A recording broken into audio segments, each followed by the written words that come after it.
Today's presentation and webinar is brought to you by DIRDAC. I'm hosting today. My name is Sandy Schubert. I am one of the Vivid BSM SIG leaders, as well as the Pittsburgh chapter leader for Vivid. I'm also the Director of Program Management for J9 Technologies, now an Axiom company.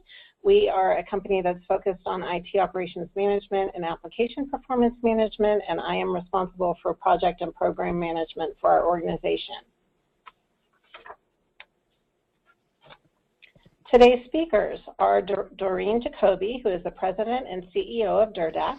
She's been working in IT since 1999. She's the co-founder at DIRDAC, and she's the leading vendor for intelligent incident and mobile response software. Doreen has held different executive positions and now acts as the President and CEO for DIRDAC Corp in the United States. She's fluent in English, German, and Spanish, and has a strong passion for technology. She also enjoys spending time reading, traveling, and on the water. Doreen supports various social engagements, including Women in IT and Business at School, an initiative by the Boston Consulting Group. We also have with us today Renee Borman, who is the R&D team leader for DIRDAC. He heads DIRDAC's product development team and owns expert knowledge in designing enterprise-class notification software and solutions. He has more than 9 years of experience and understands and anticipates evolving enterprise customer needs, as well as disruptive or new technology trends. He is a regular speaker at leading industry events and authors a deep dive technical blog for DIRDAC, sharing valuable insights into enterprise notification technology. A few housekeeping tips. Today's live session is intended for all Vivid members. The recording will be posted in the webinar section on the Vivid website, visible for all members. Additionally, today's slide deck and webinar recording will be made available to you. We will send you the link via email once they are posted to the Vivid website. If you have questions as we go along, please type and send them in using the questions pane in the webinar control panel. Here's a picture of the GoToWebinar control panel that usually appears in the upper right-hand corner of your screen. To submit a question, make sure the questions pane is expanded and type in your question and click on send. So let's get started. I will pass it over to our team members from DIRDAC. Thank you, Sandy. Renee will need that other slide back there. Thanks a lot.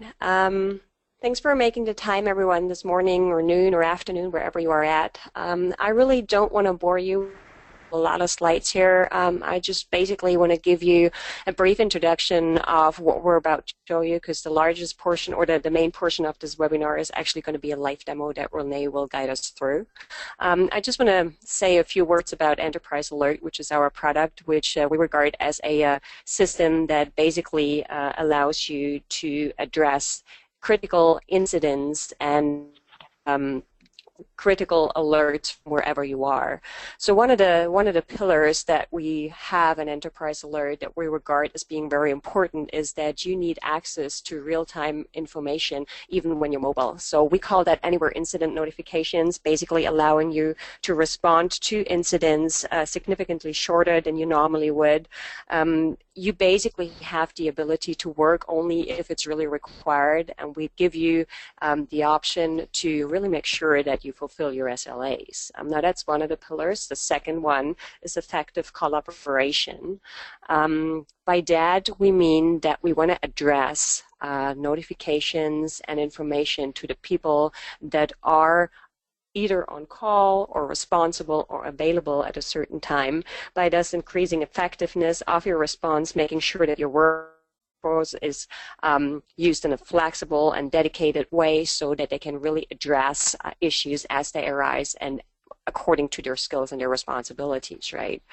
And then the last pillar we look at is any software remediation. So it's all nice and well if you do receive your notifications on your smartphones, or you receive a call, or you receive an email, but most of the time you would still have to log on and open your laptop and dial in through VPN or do whatever. And we really want to make sure that you don't have to do that, but that you have the capability from your smart device to trigger remediation actions. And Renee is going to show you how that all works in his demo, and that's really all I will say, other than that I wish us all a great demo, and if you do have any questions as we move along, we'll be here to address those, and I'll pass this over to Renee. Okay, and thanks for the introduction. Let me get rid of the presentation stuff here first. And then I would like to kick the demo part off to you guys with an introduction to the systems that I plan to work with in the demo, and thereby also to make you familiar with the scenario that I have prepared today for you. So as you can see here in this browser window, there is a network node manager opened here in this browser tab that let's consider the team that I am managing is using for network monitoring, right? So the idea is that I am primarily talking to you as someone who is managing a network team, a team of network professionals that are responsible to operate the network infrastructure in a IT department of a corporation. And as I said, we use the Node Manager system from HP to get a great idea of how our systems are performing. You can see here in my demo environment, there's only one monitored node. But for demo purposes, this will be sufficient to give you an idea of how that is accomplished and how we can actually react if this node is failing. Then my team here is also involved in service desk activities. So when I switch the browser tab here, you can also see a HP Service Manager. So let's consider we use that for keeping track of really critical incidents in our central corporate CMDB. So we will work in this system here as well. Last but not least, from the HP side of things, you can see that I also have a HP operations orchestration system running with my team. And let's assume that we primarily use it for automating things and automating our operations, our network operations a bit. So the idea is that we work with certain content management packs here and use certain flows to automate our network operations, like port scanning or things like that. Now the main focal point in this demo is how we can actually transform the usage of these tools to an anywhere incident response experience, right? So we assume that during business hours, my team members are great performing and working with these tools, but now the idea is to actually make that mobile in after hours and for example on weekends, and to provide our team with a anywhere incident response experience. And this is what we actually we'll see today with Enterprise Alert from Dirdak. You can see this software here in this fourth browser tab. That's at least the web app user interface of the backend system. Now, when it comes to mobility and anywhere incident response, what's also part of my demo, and I hope you can see this screen here as well, today is the mobile app, and here as an example the Windows Phone version of the Enterprise Alert mobile app. So as I said, the idea clearly is to be able to route key network incidents that occur or being detected by Node Manager in after hours or weekends, for example, to a team member on call, on duty and after hours to the mobile app. That's the basic idea here. And then to provide this person once he or she is alerted and notified and aware of the problem with a first responder tool set. Yeah, this is what we call remote actions. I will talk about that later on throughout the demo.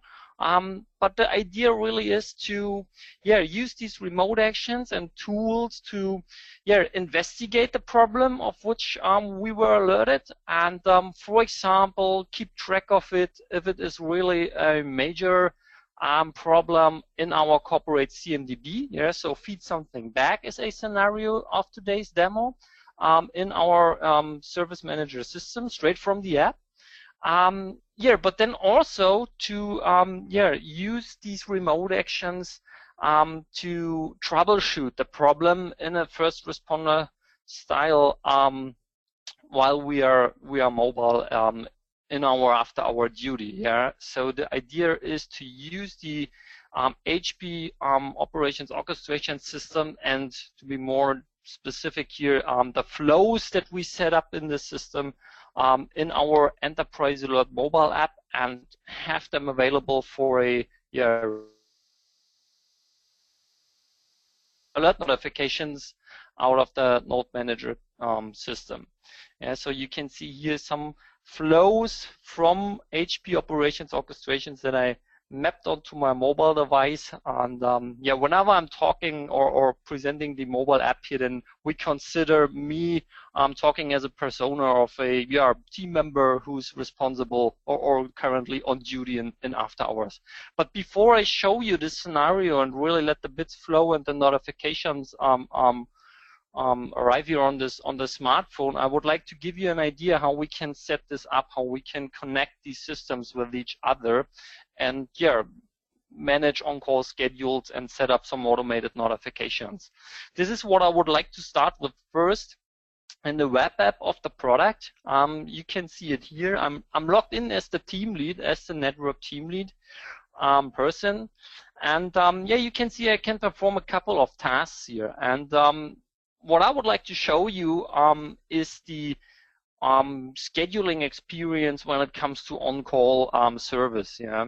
So when I want to offer an on-call service for the network infrastructure here, and I would want to look or be sure that I have an idea how my systems are performing and after hours as well, then the idea is to manage an on-call schedule for my network team. You can see in this demo system, I am actually not only managing the network team, but some other teams as well.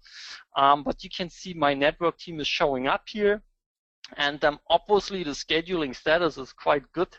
That means at the very moment there is someone scheduled, and therefore the schedule is complete throughout this month. So I clicked on this tile for my network team, and then you can see I get a calendar control where I can easily make people responsible for after-hour duty. Yeah, so you can see in May my schedule is quite complete. That is what we can see here in the content section, and then here on the left-hand side you can see all my team members.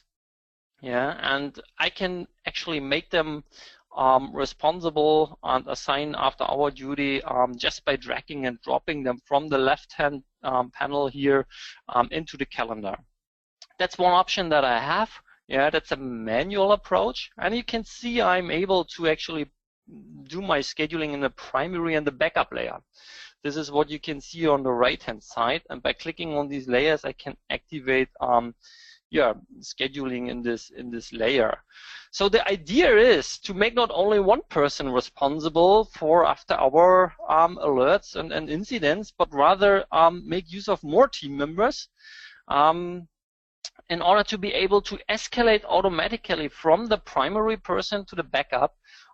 Should the primary person miss an alert or simply not acknowledge it, then it is quite a good idea to escalate on to some other team members in order to ensure that the incident is not missed at all. So that's a manual option that we have. When it comes to on-call scheduling in the product, there's a whole lot more features that we can make use of. You can see here on the very bottom of my member list, there's also an element that is called AutoArm Rotation. When I make use of that, then the idea is to actually make the rotation a bit more automatic so that you don't have to touch the schedule so often. Yeah, so the idea is to drag this element here into the calendar, and then we can actually edit our rotation schema, select who should participate in on-call, and define the duty lengths and the duration for this whole rotation of on-call service. And we can also activate backups, right?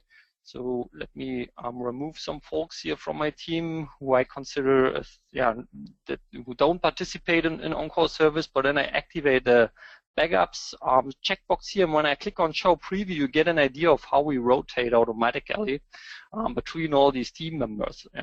The idea is once you had primary duty, then after the next handover, you would get the network key incident from Node Manager last, right?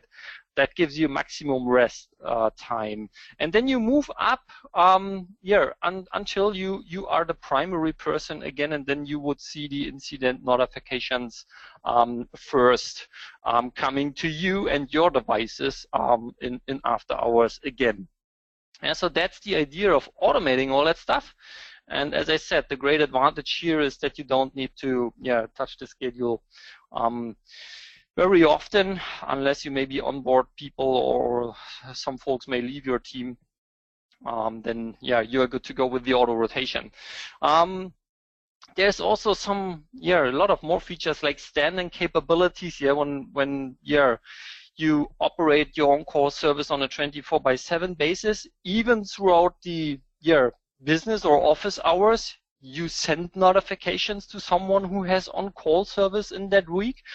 Then if that person has a meeting in the headquarters, then you maybe you are able to actually reroute the incident notifications to someone that is a stand-in for this person that is attending the meeting, or if that person calls in sick, then you can also easily define an ad hoc stand-in. A lot of functionality is in there.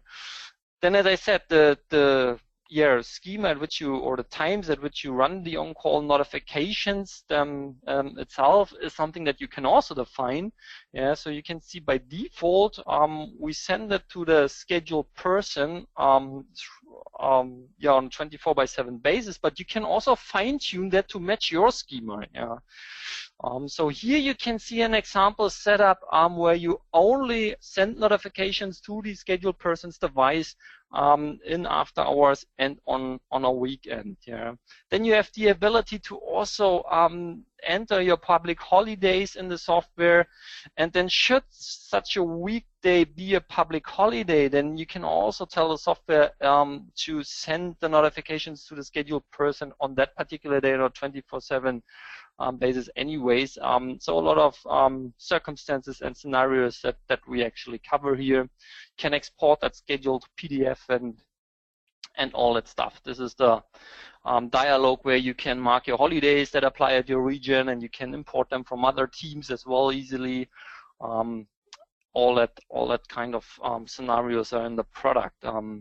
Also, gap reminders something that you can benefit from, and you can also lock the past duties that were accomplished, maybe for accounting or invoicing and salary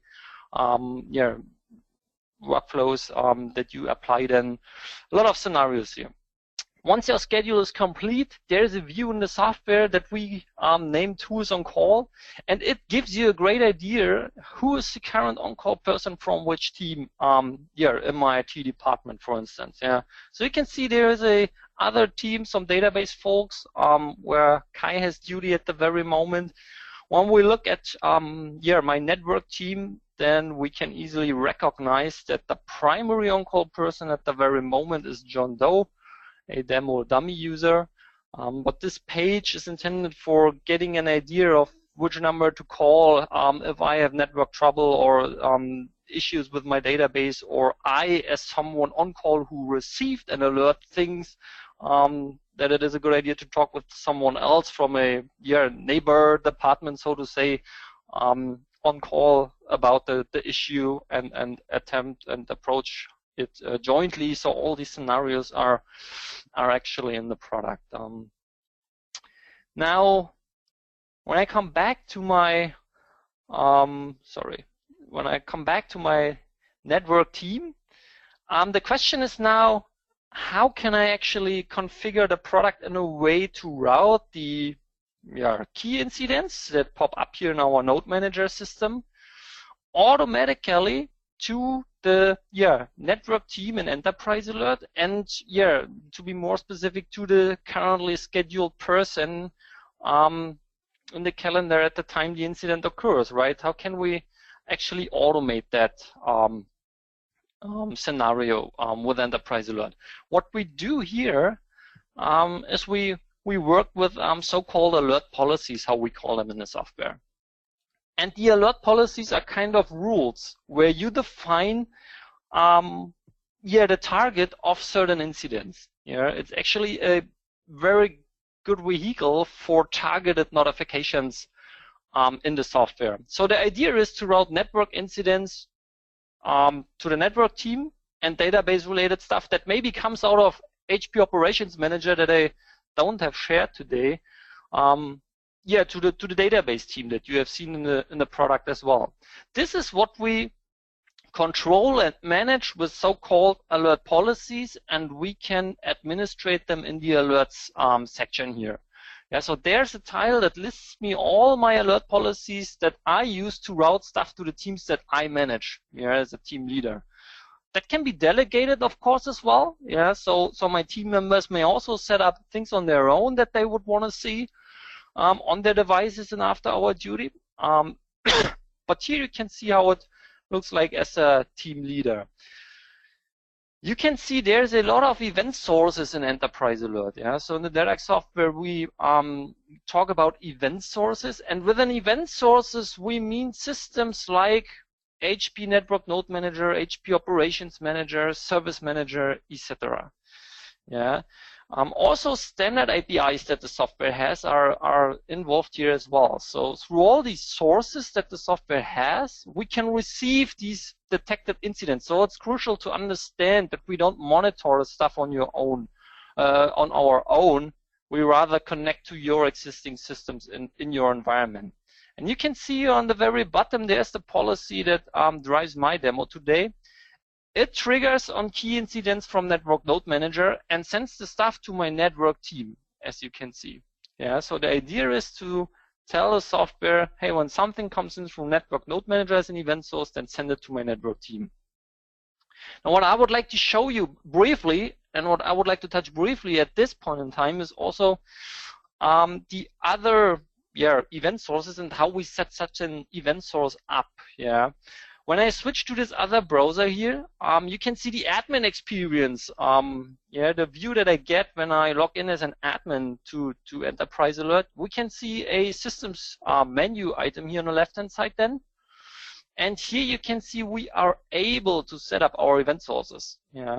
So here we can see all the connections to our existing systems and environment from which we receive incident information. And you can see my Network Node Manager showing up here. HPOM is connected as well. The Service Manager that you have seen. So all these systems are connected here. And when I go into detail here for that Node Manager connection, you can see when it comes to configuring and setting that up, it's basically all about specifying a web service URL and then some access credentials, and then we are good to go. So then we integrate and connect ourselves into these products. And from there on, we receive incidents automatically and log them as an incoming event in our system. And then it depends on the policies if they match criteria. When it comes to the automation systems, and we have seen the operations orchestration system as well, we can configure them here in the IT automation section. And here you can see the tile for HP OO on that particular system. The story is similar. There is a web service that we touch and we need some access credentials. And then we can actually read the existing runbooks or flows of these systems and map them on to the mobile device, as you have seen that here in my app window. Yeah, so there's the section that we call remote actions, and all the flows from the orchestration system, something that we can then map onto the mobile device of people. And here's an example. There's 2 flows in my operations orchestration system that allow me to control Windows services when I am mobile and have on-call duty, which can be very handy to recover software systems or whatever. And imagine there is more tasks here, more flows available that would allow me to deal with my network infrastructure as well. So that's the basic idea. Set up the flows in that software, then define remote actions, and grant people from your team access to these remote actions. And then when they log in with the app, they have these remote action tiles here, and can execute them while they are mobile. Okay, I talked a lot about these systems. Now I think we have prepared a poll where we would like to know what kind of systems you can imagine to connect, and from which systems you can imagine to send incident information to Enterprise Alert.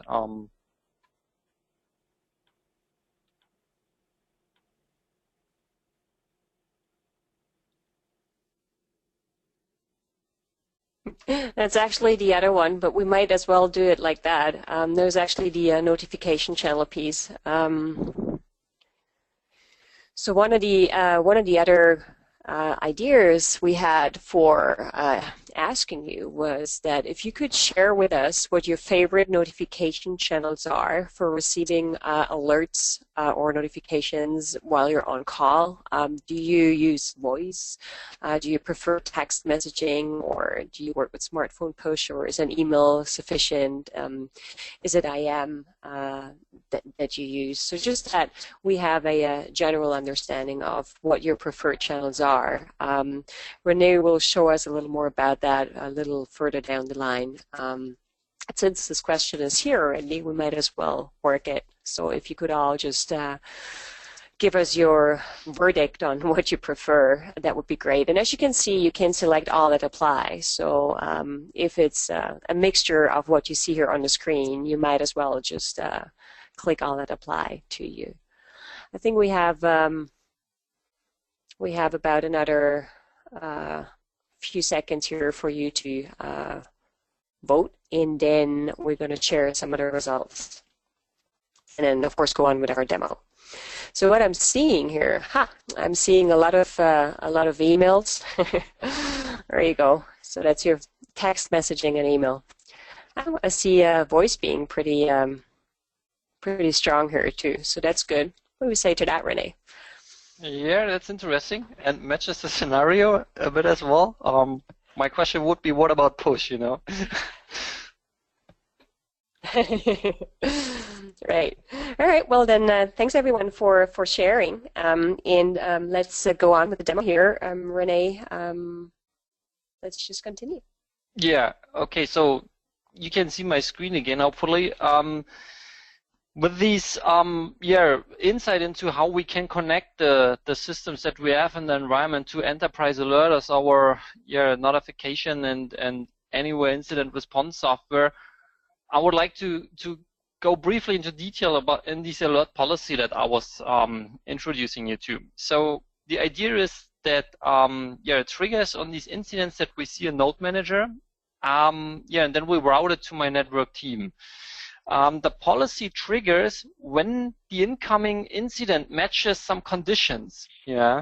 So you would want to isolate network-related incidents and separate them from the database incidents. So you can create as much as alert policies as you want to, but then the idea is to change the conditions in each policy, because then in the destination section of each policy you select a different target, right? And maybe also a different notification workflow, or you would want to use make use of a different notification channel if the incident is less severe and has a less severity, for example.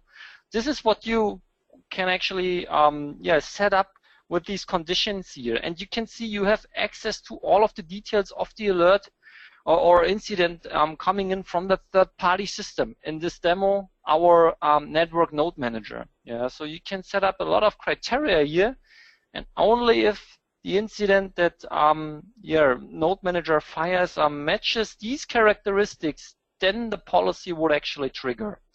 But there's even more intelligence coming with the product. We can see a lot of checkboxes, and they are quite useful. We can activate a duplicate suppression, yeah, to reduce the noise that we send to our team members and after hours. We can, more importantly, activate this checkbox here, wait for a potential automatic recovery. Yeah, so when the incident disappears in Node Manager automatically, and that happens, let's say, within 5 minutes, then we don't even notify the person on call, and maybe, yeah, let them sleep, you know. This is the idea here, yeah. Or we can actually say it becomes only really critical and is worthy after our notification if it occurs multiple times, yeah. All these kind of logics are available here and help you to reduce the noise that you send to your after hours stuff. Anyways, when these conditions match, we route the notifications to the destination that you select here. These are accounts that we configure in Enterprise Alert. Yeah, we can configure them in the people section here. Yeah, when I would switch to my admin view, I can show you that normally we import them from your corporate directory automatically, so there's no need to manage all these entities here manually. But then, as I said in this demo, I want to route it to my network team, and then I tell the software that this is really something I would like to send to the person that is currently on call, according to the schedule of that team. This is why I select on-call schedule here as a team notification procedure. Yeah, and then I can activate that I am myself will get the notification and alert should my team members miss the alert at all, yeah, and don't respond to it. And that they need to acknowledge or respond to it is something that I can activate here on the alerting section. So here you can even more fine-tune the notification workflow. Yeah, so, and especially in after-hour scenarios, it makes sense to activate or select this value here that the notification that we send to the person or the alert that we generate must be manually acknowledged by the on-call person. Otherwise, we would escalate to a team member up to the manager, as you have seen it on the previous tab, yeah, to ensure that really someone makes notice of this new incident, and then we can repeat that as well, and all that stuff. So you can fine-tune the whole workflow here a lot. You can also select the notification channel here, yeah, and find and follow me in the product means that we notify each user in a fashion and style he prefers that to happen. So there's even one more browser that I have open where there's a login of a team member, yeah, that the same login that I use with the app that you have seen. And when I click here on my profile, you can see that there's the idea of a notification profile that each user can maintain. Yeah, and when I click on it, we can see all the notification channels this user has, and the idea really is to make use of them. Yeah, either all of them at the same time. Yeah, we can really bombard these people as well, but also can walk through this list in an escalation fashion where we attempt the first channel, and then after a timeout that you can configure with the policy, we send the notification through the next channel the person has here in that list. That behavior happens and is applied when we select in the policy find and follow that user. But of course, I have also the option to override that and force usage of a specific channel for this specific incident scenario, yeah, that I have fetched and isolate with my conditions in the policy. Last but not least, before I kick it really off and will manually affect my network here in the demo, is the message composition. So here we actually compose our, let's say SMS text message. Yeah, I can enter static values here, so static text. But I can also embed attributes from the third-party system. Yeah, you can see it here. I have again access to all the attributes of a key incident coming from my node manager, And the values that this incident has is something that I can embed and forward with the SMS text message pretty easily. So this is what the yellow boxes stand for. Yeah, and this is then the text that my team members would get and see in emails, SMS text, and also in the app. We will see that shortly. Okay, with that, let's kick a scenario off and simulate a critical network incident here. That network node manager will detect and then see that the policy applies and track all the notifications in the portal as well. Yeah, so tracking and auditability is really a key focus as well, as we want to reduce the finger pointing and want to also always be able to comprehend who has received the message, who hasn't, and if this person has acknowledged and when, and all these kind of sensitive and important information when it comes to incident management. All right, so there is a other virtual machine that I have here, and there's a network card on this machine. And this network card is actually the network item behind my monitored node here in Node Manager. So what my plan is to deactivate this network card now manually. Yeah, so this is my incident creation, so to say. And these kind of things happen automatically, right? But for the purpose of this demo, I will do it manually, and I will also trigger Node Manager here manually to speed the demo a bit up. It polls the device in an interval as well, but this does not take too long this time. I kicked it off manually, and you can see it has detected that it is not responding, and now we need to hurry up. This device becomes red, and now we go back to Enterprise Alert, and should see the alert in this alert center, which happened now, right? So now we received an event through the connection that you have seen, that we have here configured in the software, and the policy that I walked you through applied through the conditions of this key incident in Node Manager, and has triggered us a new notification to the network team.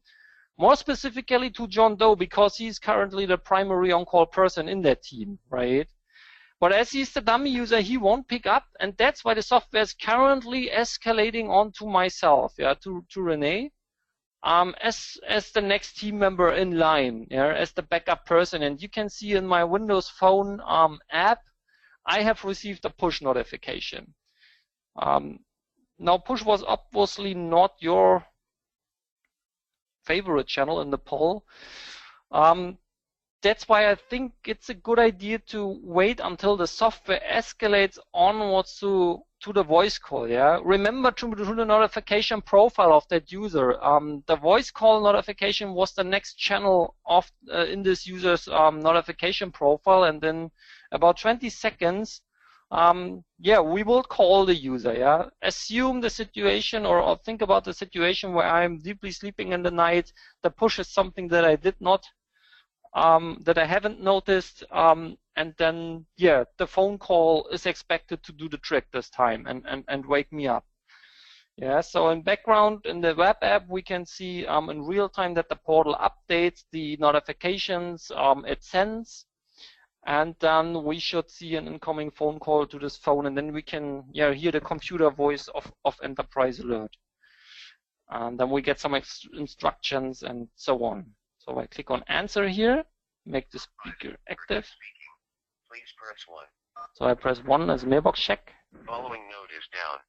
Name 192.168.99.46. So this is now TTS engine.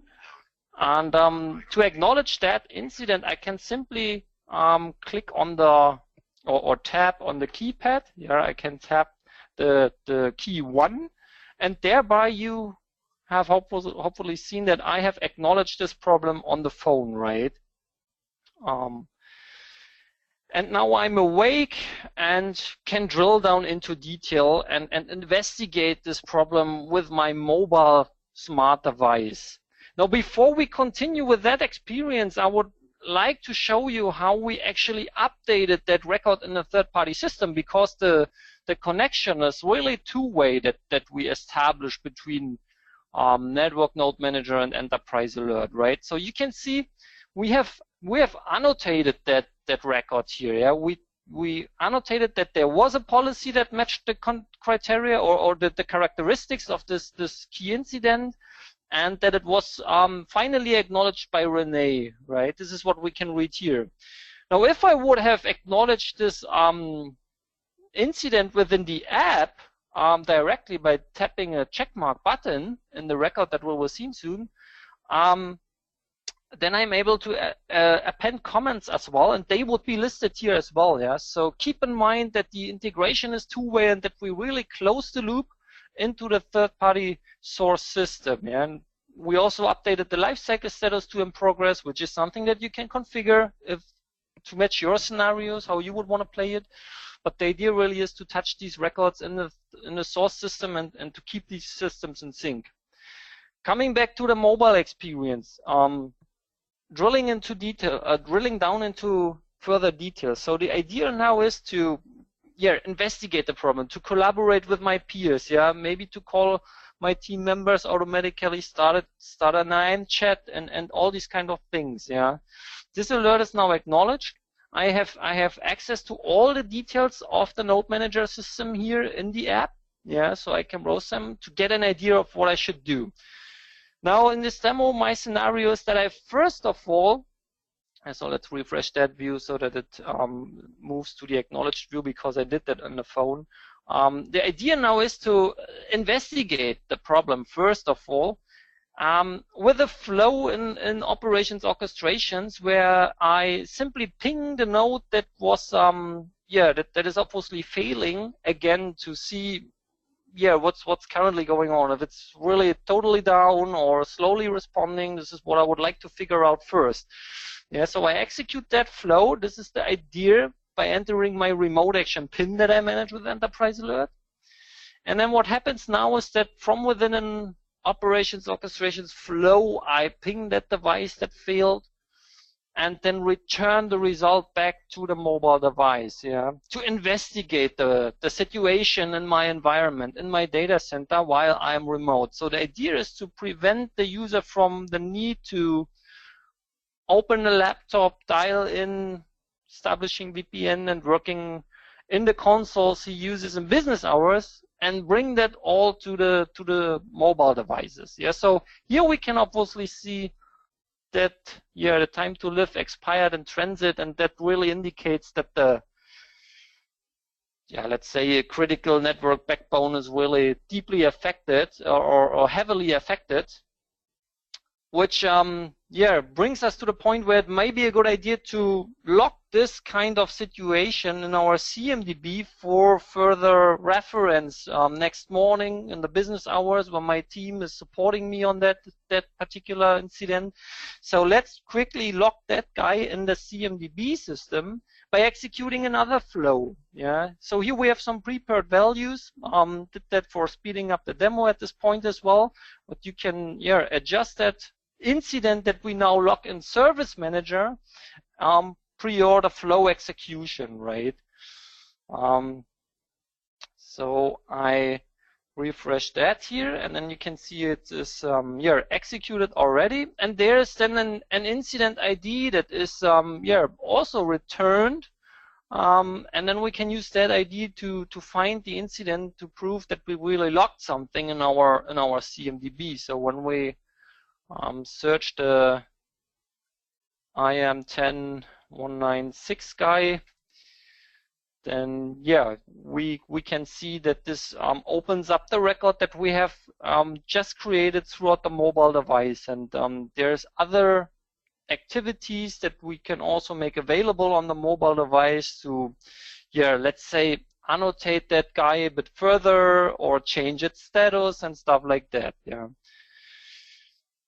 Now, throughout the further investigation and decision, we may have an idea of how to proceed now and how to troubleshoot this problem. Maybe also after a voice call to colleagues, or a chat, which is something that I can't show you in this demo. But let's say once we have a plan what to do, then the idea really is to troubleshoot the problem remotely. And what I have prepared here is a flow again that restarts the network device here as an example to fix problems while you're on duty in after hours. So you can see here other remediation activities where restart MT services. You have seen that where I may reboot VMs or things like that, whole servers, whatever you want to do.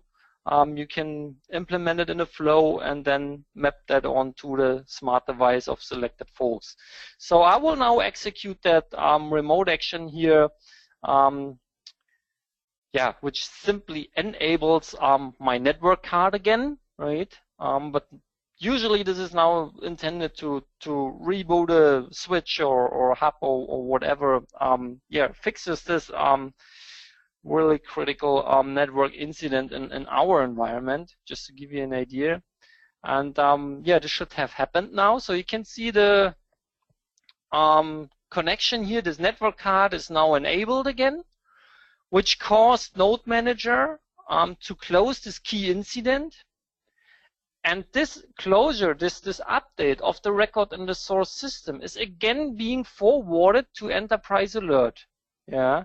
And this is what you can also see here as an annotation in the original alert notification. Here we can see it obviously closed in the third-party system, after some mobile mobile remediation action execution, so to say. So when we go to the incoming events section, where we can further comprehend this, we can see here the update from coming in from Network Node Manager. Then we actually also got information from Service Manager that there's a new incident available, but this guy is a incident that we ourselves logged remotely, so it may make no sense to trigger a notification out of it. That's why nothing triggered here. But then you can also see here the original Network Node Manager key incident transmission to Enterprise Alert. It triggered the policy and caused the initial notifications. And the record on top is the update from Node Manager that told us that this key incident is now closed. And when we, as the person on duty now, update our views here again, then we can see that this note down alert is already synced to the closed view as well. And remember, if we know that we don't want to use these tools, these office hour tools in the after hours, then there is proof, and it is clearly indicated that the incident that was in our environment active is now closed just because I executed the right remote action that obviously recovered the situation in my environment. Okay, that's actually it for the demo part. Hopefully, you were able to understand something and it makes sense for you, and you have an idea of how things work out together and how we envision an anywhere incident response in after hours, for example. And with that, I would like to approach the FAQ part of the webinar. Okay. Thank you so much, Renee and Doreen. We're going to open it up for questions now. As a reminder, you can put your questions in the control panel if you have anything additional that you would like to ask about the product. And we have a few here. So the first one is, how is the product licensed? Doreen, I guess this is a question for you. I just went on mute, Doreen, and there's like, oh, where's my mute me button? Basically, what you saw here today, and there was one question in between that I already answered, is you saw an on-prem license running in our demo lab. So for the on-prem software we license per server the software runs on. You can connect it to as many event sources, so backend systems, as you like, and then the scalability factor really comes from the number of users that receive notifications. They can have as many communication endpoints, devices, etc. as you like, but for each user that does receive notifications and that is a named user here in the system, you require a user license. And that's really the sort of licensing aspect of it. We do also, I just see a couple of questions coming in that I might as well, since we're at it, smartphone as well. Renee, I think that's a question for you. That's a question around infrastructure. I have some difficulties opening the no, I can see questions. Oh, hold on for a second. So you broke up a little bit there, Doreen. Which question were you addressing? Sorry. The infrastructure of the it was solution. The question. What's yeah. Yeah, the infrastructure is actually based on a Windows Server operating system. Yeah, so the idea is to have a virtual machine where you install the product's backend system. Then this machine also hosts this web application that you have seen, some other APIs that the mobile app touches, and then you need a SQL Server database to which you connect this application.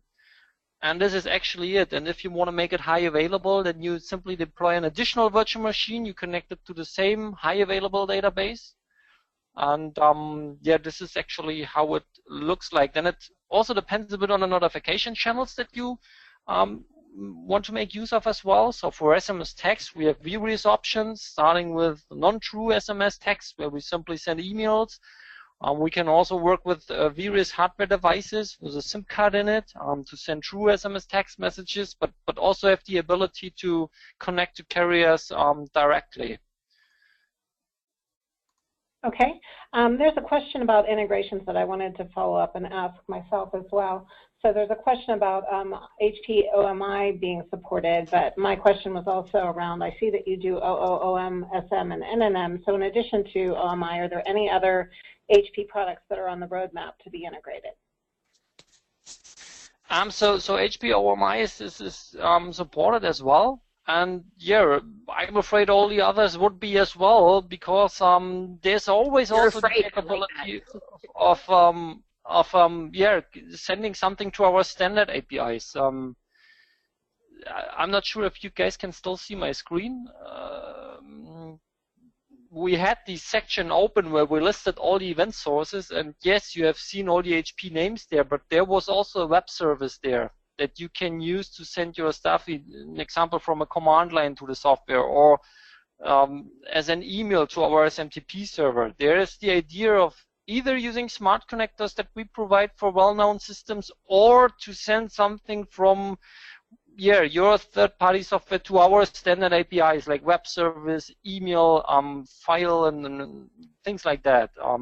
So there's various ways to integrate all of your HP solutions to Enterprise Alert. Okay. And then I can Go ahead. And then I can read an additional question here. How about for voice? I guess that refers to how we actually establish the voice calls and stuff. That is actually based on voice over IP. So that is purely IP based. And the idea here is, again, to connect what you already have. Yeah, be it on your premises or in the cloud. Connect to a voice over IP gateway using the SIP protocol. On-prem examples are Cisco systems, Avaya, and all that stuff. But to connect to these systems and then use them to initiate calls, also to public phones, and also to receive incoming calls from your team members, etc. So it's voice over IP actually, and then we use text to speech to transform what we get from Node Manager to some audio information that users can understand on the phone.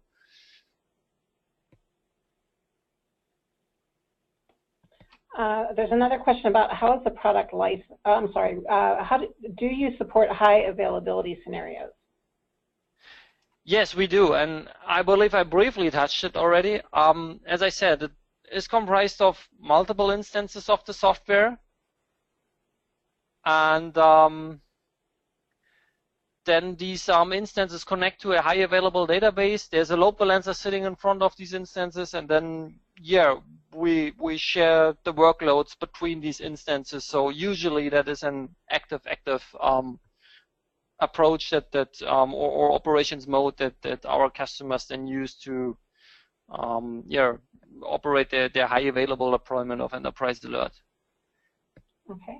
Do you have evaluation licenses if someone wants to test the product? Yes, we do, definitely. There's various options to start a product trial. That is definitely available, yes. Yeah, the easiest is just go to the website or look at the look out for the follow-up email that we're going to send out after this webinar, which will have a link to a trial license. Okay, and are you going to be at HP Discover? Yes, we will be there, and we're looking forward to having people coming by our booth. So we're one of the exhibitors there on the floor. We're actually a brand sponsor, and we do have a booth number, which I believe is 4386, but they're so cryptical. Anyway, look for us on the show floor, and we're there. Okay. And there, I think we've addressed the questions, unless there are any others. There's one more question, Renee. I sent it to you. Followed up on asked when you explained here asks if that will be supported on a virtual platform. Yes, I read the question as well. I'm not entirely sure how that question is meant.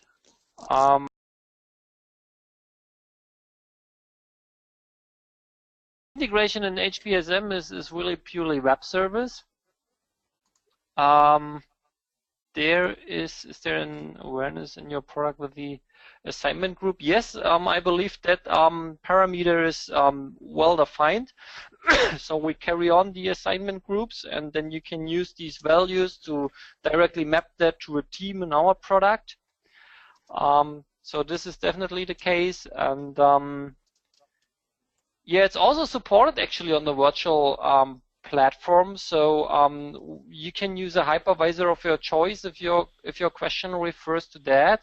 We have customers running it on VMware and Hyper-V, so no problems on that side of things. So really, it's all about virtualization. There is no physical thing that you need to separately deploy just for our application. Definitely not. Then we have a question here, which is probably again a question for me on the how is the off-prem licensed? Now that is an interesting question because right now the product as you see it is mainly sold as on-prem. We do have a version available, but that runs through a different. Well, it runs through the Microsoft Azure Marketplace, and there is a subscription-based license to that. So there is no full cloud-based version available on Enterprise Alert yet. So it would be on-prem or the Azure Marketplace.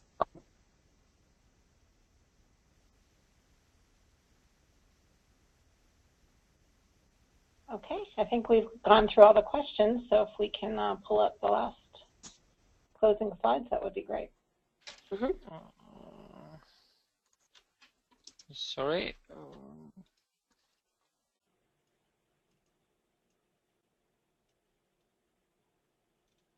So I guess this is am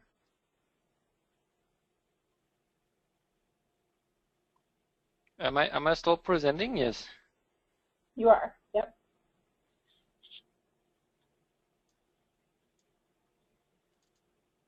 So we can just run through them without the slides.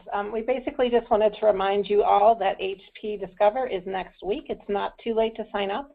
HP Software invites you to join more than 11,000 IT executives, managers, architects, engineers, and experts from around the world at HP Discover in Las Vegas from June 2nd to the 4th. At HP's largest conference of the year, you will be able to explore technology deployment strategies and best practices and learn about HP's latest software and solutions for the new style of IT.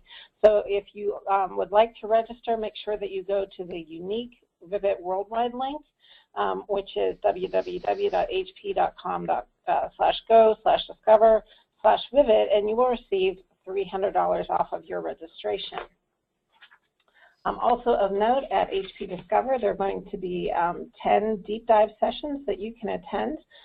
So this basically gives you 4 hours to learn more about a specific topic from thought leaders, evangelists, and technologists that are gathering inputs from around the world and setting direction. With Vivid Deep Dive, you'll have the opportunity to join these experts and have a wonderful time as we put on our thinking caps and go through a deep dive discussion and hands-on exercises with the topics that you care about most. And I am really excited to see that there's one that's on Operations Bridge that you probably will be definitely interested in attending. So those take place on Monday, June 1st from 1 to 5. The cost per session is only $99 thanks to our sponsors, and that's an incredible value, which normally costs $495. So you can register for these sessions either through your new or your existing HP Discover conference registration. So we'd like to thank you for joining the webinar today. We'd like to also announce that we have 2 winners for folks that opted in to hear more about DIRDAC for Amazon gift cards, and those are Luann Ingram and Doug Dow. You'll receive in your email tomorrow a code for your Amazon gift card redemption. And if you'd like to complete a short survey, you can also do that as well at dirdoc.com or at Vivid. So we'd like to thank you very much for joining us today, and we hope that you have a great rest of your day. Thank you.